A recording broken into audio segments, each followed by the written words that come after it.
Hi everybody, this is Matt. Thanks for watching and welcome back. Well, you folks have asked me a lot of questions and I'm going to go ahead and answer them. So let's just go ahead and get on with the show, as they say. Chucky writes, Matt, what got you into law enforcement? Well, I got into law enforcement back in the day because I simply wanted to. It's an honorable profession. I wanted to be able to help my community, and that is why I got into it. I never blinked an eye. I never second guessed myself. I just simply did it, and I'm glad that I've had that experience. AZDR71 asks, what made you decide to start making videos? Well, I got interested in the video idea because I had taught at a career college for about 6 years, and then I got out of it, and I found out that I really missed teaching. Now, in giving firearms instruction, you're generally doing that to a very limited class size, and I wanted to be able to see if I could reach out and perhaps help more people. And the other thing that kind of drove this was my mother.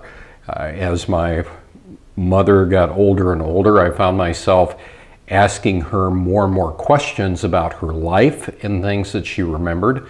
And I discovered that there was a lot of knowledge about my mom and about the community and everything else that I had missed out on. And in today's day and age, a lot of times knowledge isn't passed down because people tend to be more isolated. So I wanted to take my 57 years of being on this planet and hopefully be able to help others and to share knowledge, answer questions, and stuff like that. So I hope that answers your question. Can't Putt, what is your next purchase?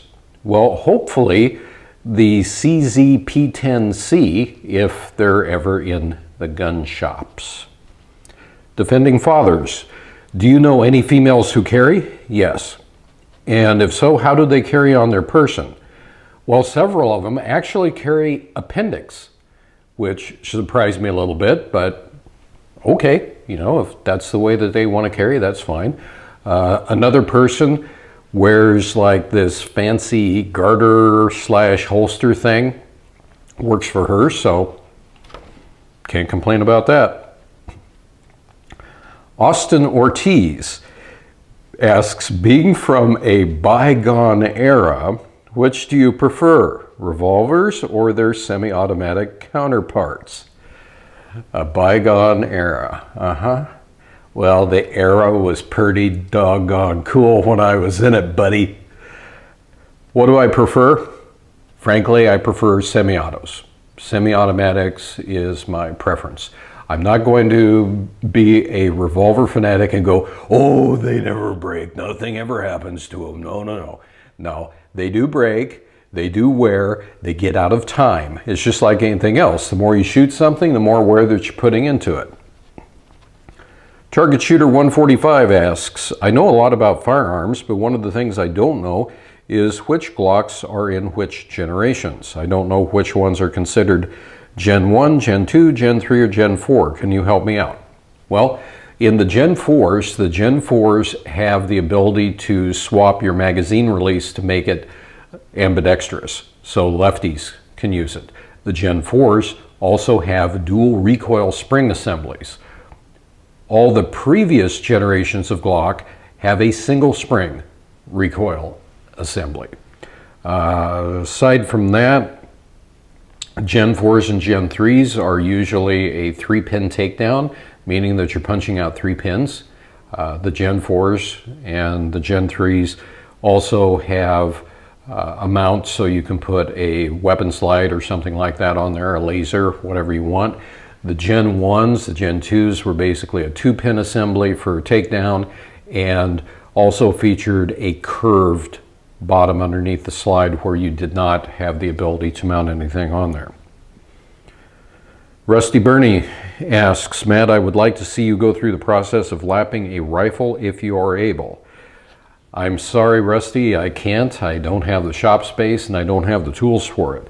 You also brought out that you didn't know where to get the tools for it, and that you had checked at Brownells and also at Midway and really couldn't find a whole lot.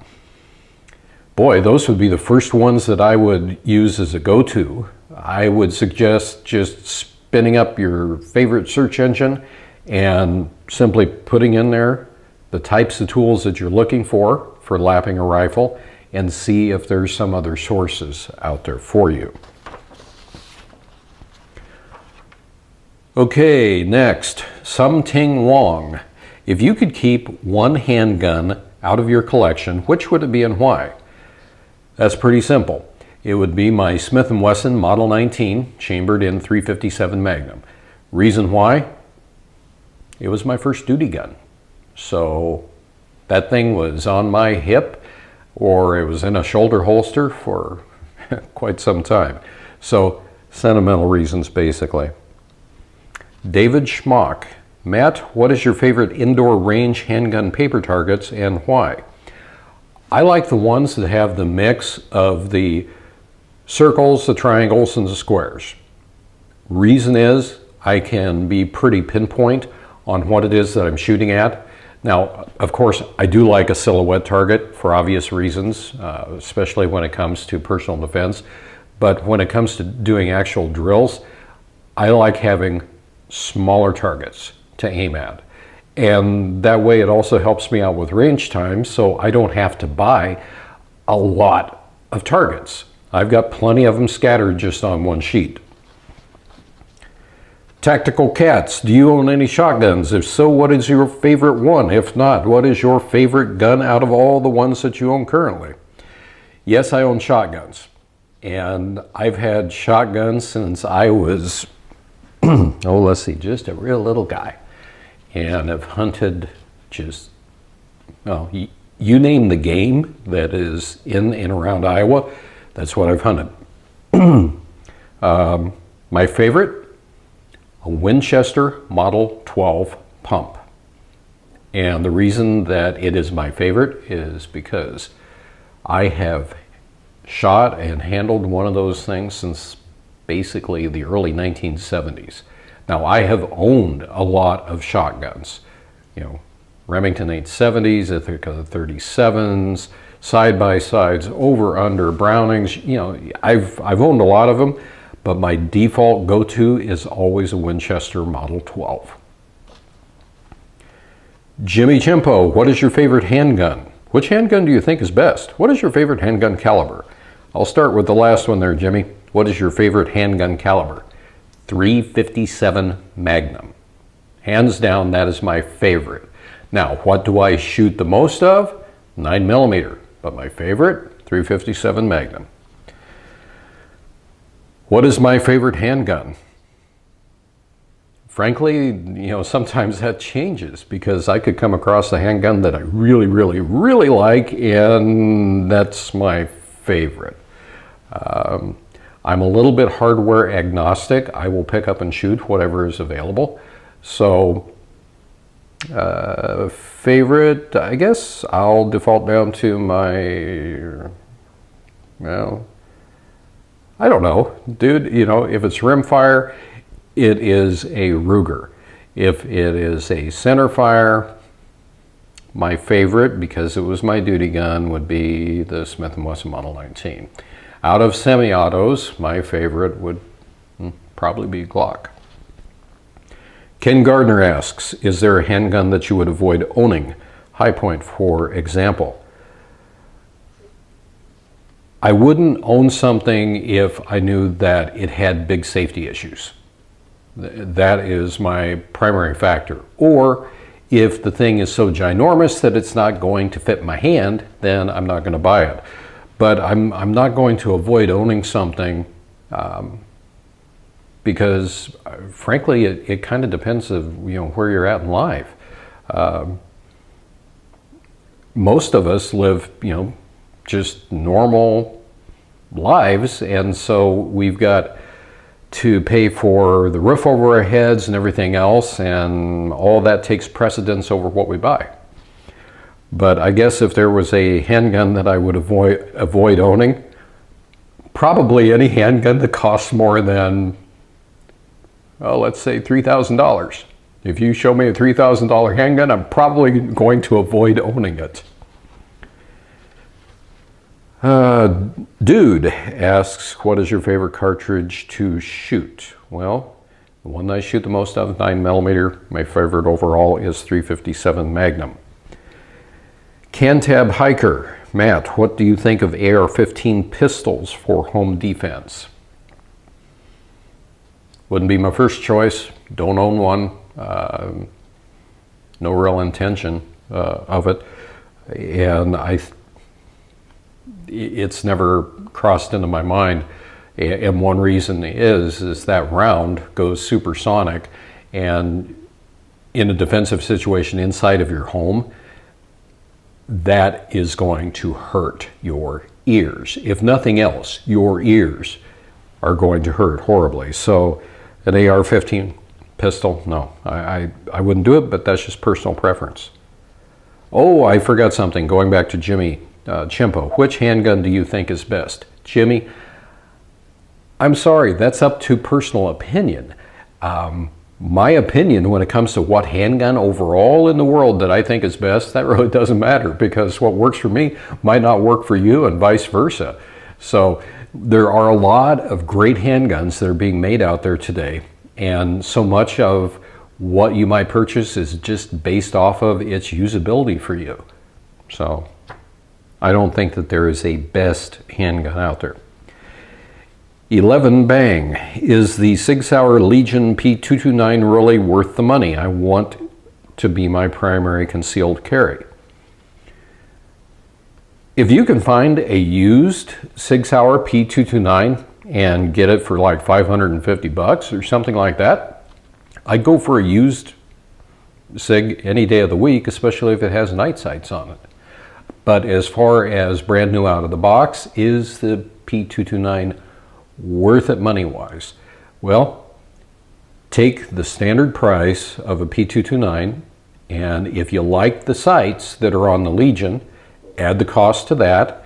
If you want a Gray Guns trigger, add the cost to that. We're going to leave the machining and everything else out of the equation. If that's worth it, go ahead and buy it. One of my local gun shops is currently overstocked on Legions, on the 226s and the 229s. They put something up on their social media page saying, come in, we're overstocked, negotiate your best price. Cash matters. So what could you have bought it for? I don't know. I didn't go in there and ask them. But the sights, the trigger, I like on the Legion. So I don't really regret my purchase of that. Adrian Adams, I shoot my Glock 19 consistently to the left. Have you come across this? Any suggestions? Well, Adrian, yeah, I've come across that before. And shooting left, shooting right, it happens. As far as diagnosing it without actually seeing you shoot, it is hard to diagnose just through this. What I would recommend is you do dry fire practice with it, meaning that there's no ammunition anywhere close to the firearm. You've made sure that it's completely clear, there's no magazine in it, there's no cartridge in there whatsoever. And what you do is you get your standard grip, you hold it out there, and you go ahead, get your sight picture, pull that trigger, and once it goes click, hold it. Hold it and see if the sights went and shifted off to the left. Now this is off to my left, obviously. But if when you pulled the trigger, the sights went, and this is where they ended up, that's why you're shooting to the left. Now that can be indicative of a couple of things. It could be how you're holding it. You know, where's it sitting? Where's the grip sitting in your hand? It also can do with, you know, where is your finger in relationship to the body of the gun. So if I've got the body of the gun like this, but my finger's coming off at an angle, okay, since I'm left-handed, I could be pushing it this direction. Or I could have it completely wrapped around, I could be pulling it the other direction.